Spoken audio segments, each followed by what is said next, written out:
Hello, and welcome to the ADHDKC podcast, ADHDKC Conversations, where we explore topics that matter to the ADHD community. I'm Kristen Stuppy, and today I am super excited to announce Lauren Dreher. Lauren's the author of Go With Your Gut, Then Keep Going, and a podcast host to her podcast, Go With Your Gut, and then a podcast co-host to Misfits Managed. She's going to be joining us for the upcoming parent talk on January 14th for a topic that comes up a lot with parents of kids with ADHD, how to motivate them to learn when they don't care. And that online event will be held on January 14th from 6:30 to 7:30 Central Time. And you can register anytime at ADHDKC.org under the events tab. But today we're lucky enough to have Lauren right here on the podcast for an exclusive chat.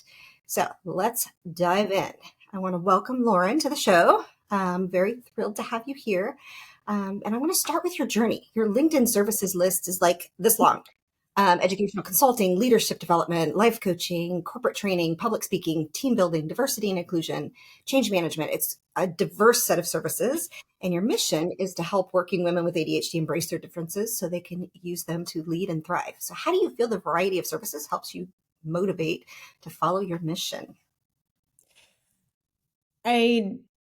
I think it would show people that it's okay to have tons of interests.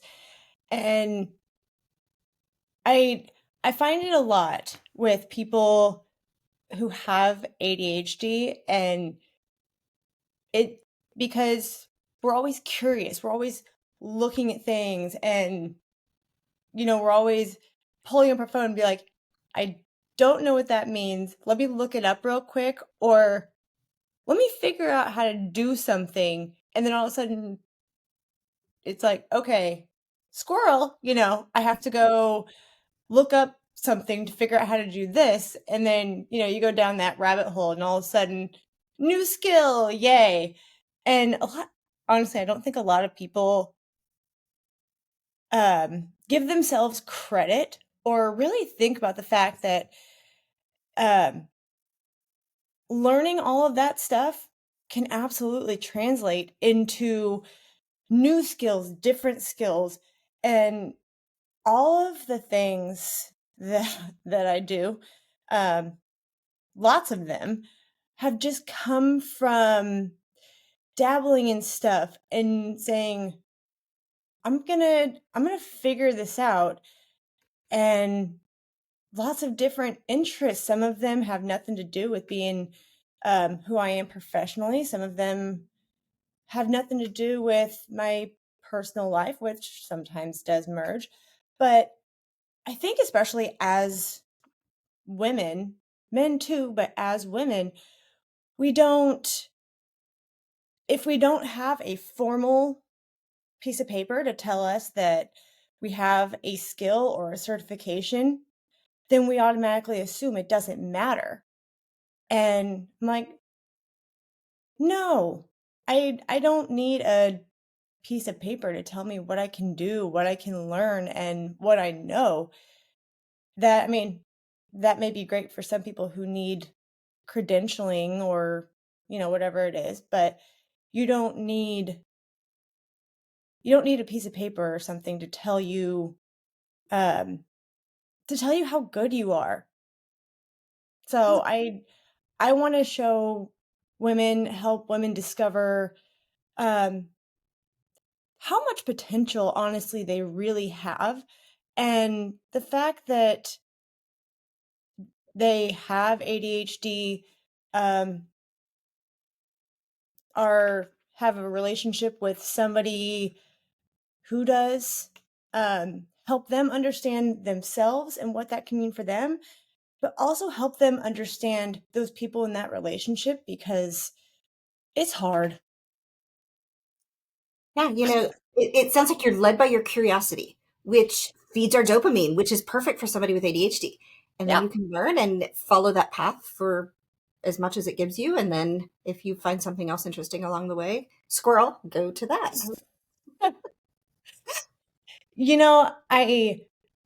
I've gotten your comment a lot of like, that's a lot. And you're right. It is.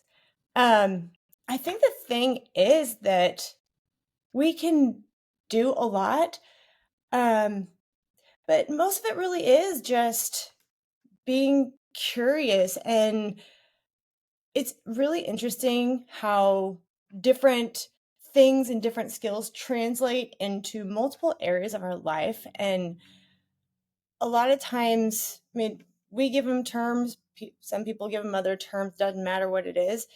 That can translate into a lot of different things. And I mean, heck, you type something into a search bar somewhere and it's okay, what's the latest trending word or whatever, and okay, oh, I can do that. This is what you meant. Okay, yeah, I can do that too. So yeah. Um, what do you think has been the most rewarding aspect of all the things that you have done?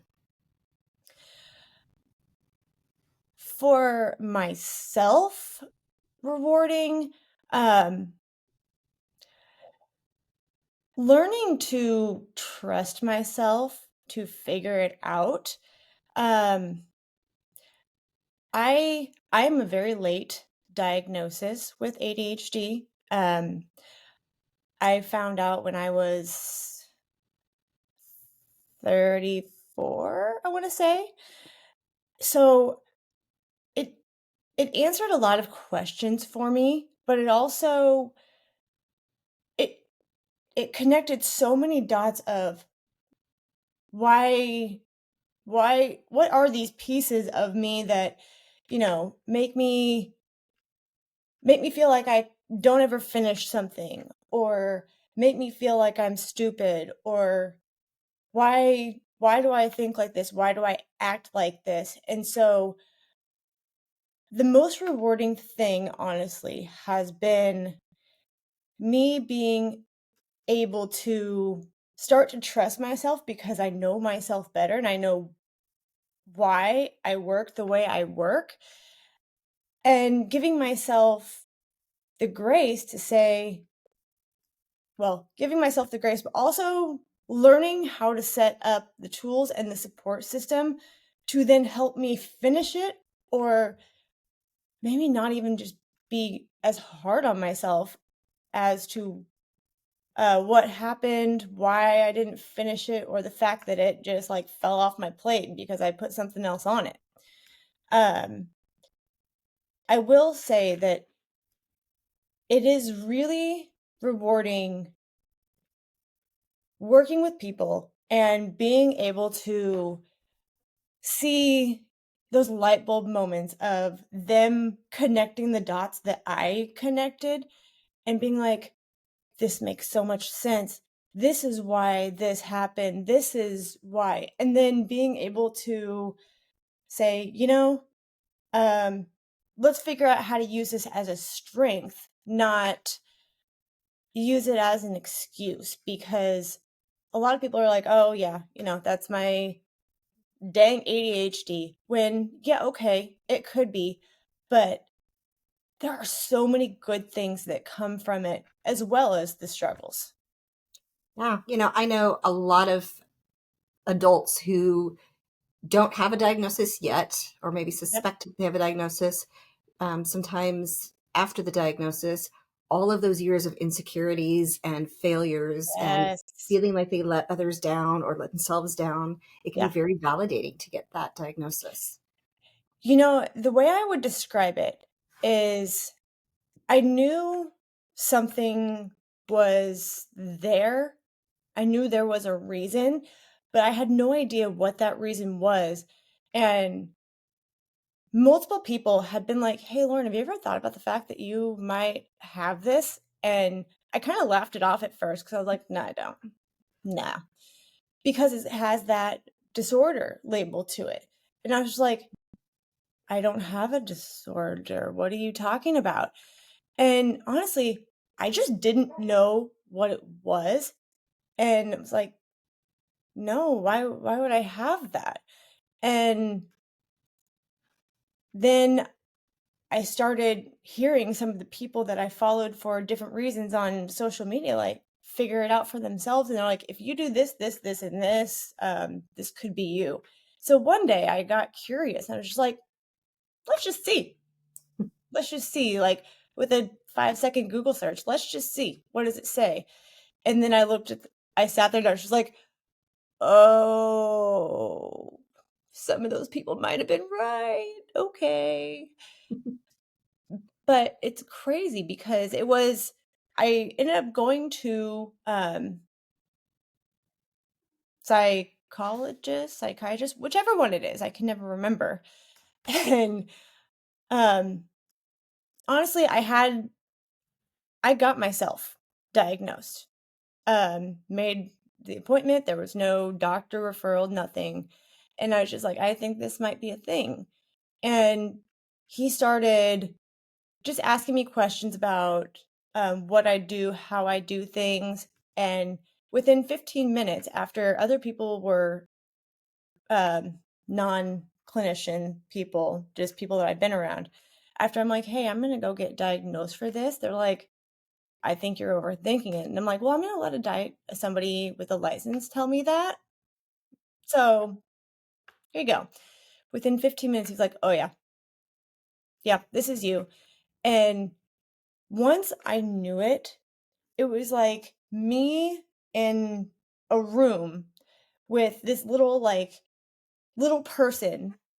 That's how I pictured it. It was a little person running around with a costume on, like hiding from me. Like I knew it was there, but I didn't know who it was or what it was. And then after, as much as it was nice that after I found out I could connect dots, it was still overwhelming because now I'm like, how the heck do I deal with this? How do I manage it? Like I have 2 million more questions. But it was like this little person, like, all right, I'm going to throw off my mask, throw off my costume. You know, I'm here now. So, like, let's go absolutely crazy. And because it's that like flood of information and it's overwhelming. And I was just like, okay. And now I'm like, how do I structure things? So it took a while for that too, but it wasn't, it was like an aha moment, but it was also like it almost sent my nervous system into like paralysis because I'm like, oh my God, how do I do this now? Like, what is this? How do I do this? And I'm still in a learning curve. Let's Aren't be we all? honest. Aren't we all? Yeah. Um, and for those who might be somewhere further down the path, haven't quite gotten to the steps that you're at now, Yeah. what do you think your number one advice for them to be to manage some of the challenges with or without a diagnosis? How do you feel people can start to take control and learn to thrive with it? Um, I'm gonna throw this out there. No, this is just my experience. Um, talk to doctors, talk to um people with it, because I will throw out medication. I take medication. I did not want to. My husband has been he's known he's had it since he was early. Not fair. Um, he does not. And it is to each their own. Um, I originally said I don't want to, but it has helped me in the fact that um, it just it calms me down and doesn't change who I am, and it is the lowest dose of anything because it is just enough to help me manage. Um, it's worth a conversation whether it is something you decide to pursue or not. The other thing I would say is don't be afraid to talk about it. We were just talking about how like it really overwhelmed me, and I feel like there's such a stigma around it of like, let's not talk about this. Like nobody wants to know. I don't want to tell anybody that I have a disorder. And the world of ADHD is so supportive, full of information, and you would be shocked at how many people would be like, "Oh, I have it too. This is what I do." Um, because it's individual, it's not going to look the same on anybody. And that's based on like literally everything. Um, talk to people about it, talk about experiences so that you don't feel as lonely. Or if you are somebody who is in a relationship, has a child with it, and you don't, be patient. Be patient and um, ask questions. I say that because when it's just a piece of you, you don't know that other people do not think the same way. Um, I I lose my train of thought, as you could see. Um, I leave my organized piles of clutter everywhere because if you put it away, um, it'll be out of sight, out of mind. It won't happen. I won't do it. My husband is not like that. He is very, everything has a place. Please put it away. Clutter. He can't handle clutter, and so we have this odd dynamic of he used to think that I was trying to make him mad because I left stuff out, and I'm like, no, I'm not trying to make you mad. It is because if it is not sitting out to remind me to do it, it will not happen. And since I have gotten diagnosed and he's like, oh, okay, this is you too. Our communication structure has drastically changed and um, much more understanding. He used to tell me that I I couldn't handle being in his brain, and I kind of wanted to be like, I don't think you could handle being in mine. And now it's a point of, oh, we can't handle being in each other's because they're going 90,000 miles an hour, but in the way that we do, because we do not work in the same way. Um, find structure, find routine. Even if you are somebody who needs a very general routine, find some sort of routine and then, I don't know, be open to what it looks like for you. One of the biggest things that I learned about myself was I need downtime. I usually tell people I'm about 20% introvert, 80% extrovert. I love being around people. I love obviously talking to people. I love being social, but about in the morning, I have to have my downtime where it is silent, pitch black, and I can be in my own head and organize my head to know here's what I need to do today. I need the same thing about halfway through. I need time to decompress. Some people need loud music for that. I have to have complete silence. If I have loud music, I will be singing to music instead of organizing my thoughts. And then I get overstimulated really easy, and I've learned what my body does when I'm overstimulated. And now I know how to help myself with it and I know what I need. But that's going to look different for everybody just based on lots of things. So, be open to tools, talk to people. I don't know, utilize your tools and resources and then set and enforce boundaries. You're the only one that's going to know what those are, what you need, and a lot of people aren't going to understand why. It doesn't matter. I think you just said so much in just a few minutes of time there. You know, working with your physician or prescriber, talk about medications, which are right for many people and necessary for many people. Yep. And if you have the right medication, then you are unlikely to have a change in personality. If Yeah. it changes you, then it's probably not the right one. Yep. And it's not for everyone. You said your husband is doing things very well. And then again, you meet one person with ADHD, you know one person with ADHD. People are Yep. different, and trying to be open minded. I think families living with someone with ADHD, especially if they don't have ADHD, can Ooh. be really challenging because you can at Yeah. least understand one another. Even if you're different, you understand that there are differences. And I think Yep. people want round things to fit into a square hole, and it Yes. doesn't work that way. No. So I think that is one of the biggest things I took out of what you just said is trying to go with the flow. And for family members, trying to live with someone and help someone even who they care about. Um, it might not be the way they need it. You might need to figure out how you can leave your stuff out in the open and he can have things put away in their place. And Yep.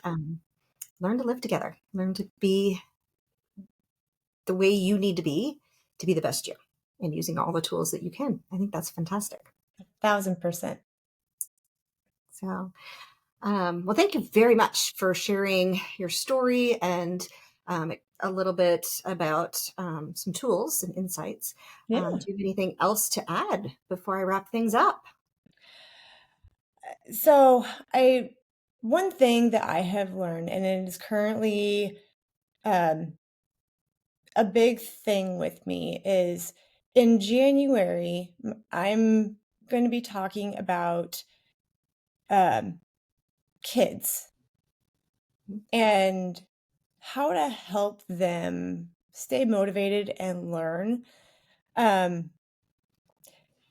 and I I grew up thinking that as I said earlier, I thought I was stupid. I could never, which school when I was in, especially elementary school, was meant for really one type of learner. And I learn a lot of different ways, but the best way is by doing myself and figuring out how to do it. I can watch somebody do something, that's fine, just to kind of get a general idea. But if you're just reading at me from a book, I zoned out 10 minutes ago. Um, Numbers are not my thing. Really don't care about science that much as taught in general school. Um, I think to me, elementary school was very much like the beginning of college, where you have to take all the general stuff that they make you take for some reason, but you don't care about most of it. That was school for me because I'm like, I don't care about some of this stuff.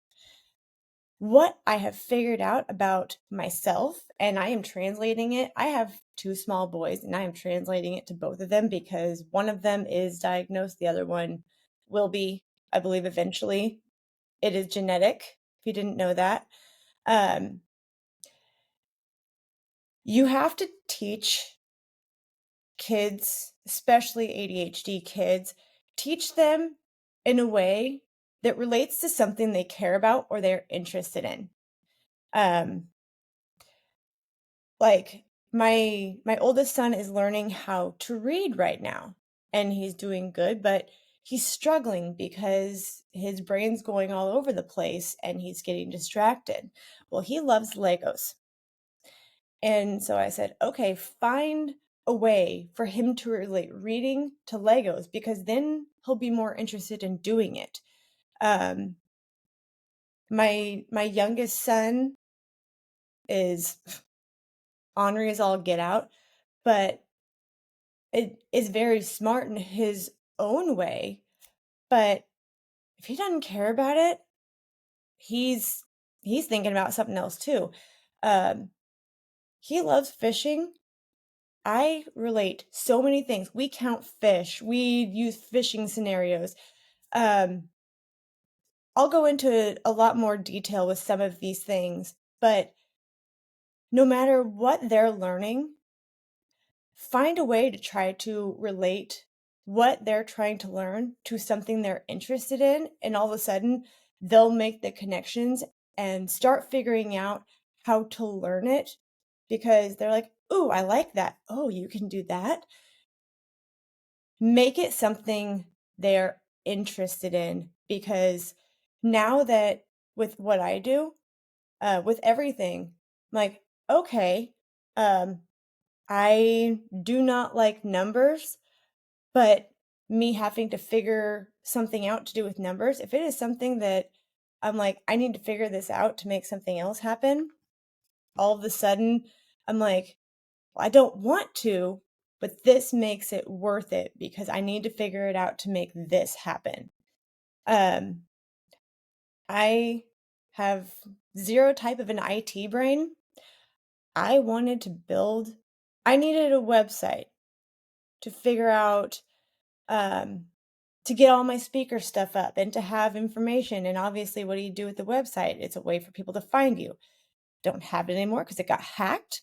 But I figured out, and there are lots of ways, I figured out how to build a website because it had something to do with something I wanted, something I was interested in. And if you can find a way to do that, you'd be shocked at how much it helps. Or I wear this. Yeah, I have a little plastic band on my wrist for those of you who can't see me. Sometimes they need to be moving to do it. They need something to play with because their brain needs something. And don't necessarily think that they are not paying attention because when I'm talking about something, my eyes are usually darting around all over because I am painting a picture of what I'm talking about in my brain to try to explain it to you. My husband does the same thing, but if he is listening, he is doodling. He's writing something. He can answer absolutely anything you ask him because he's listening, but that is how he listens. So be careful on what you dismiss with your kids and how you think they're not paying attention. Learn about them, learn about what they're thinking, and be curious about them because the more you're curious about them and learning how they are instead of what you want them to be, it opens a lot of vision, a lot of sight, and you'll learn a lot about your kids and how they work, which then translates to parenting in a lot of other different ways. So that was kind of a mouthful on what else I needed to say. Well, but I think that that little tidbit of types of things that you will be talking about on January 14th.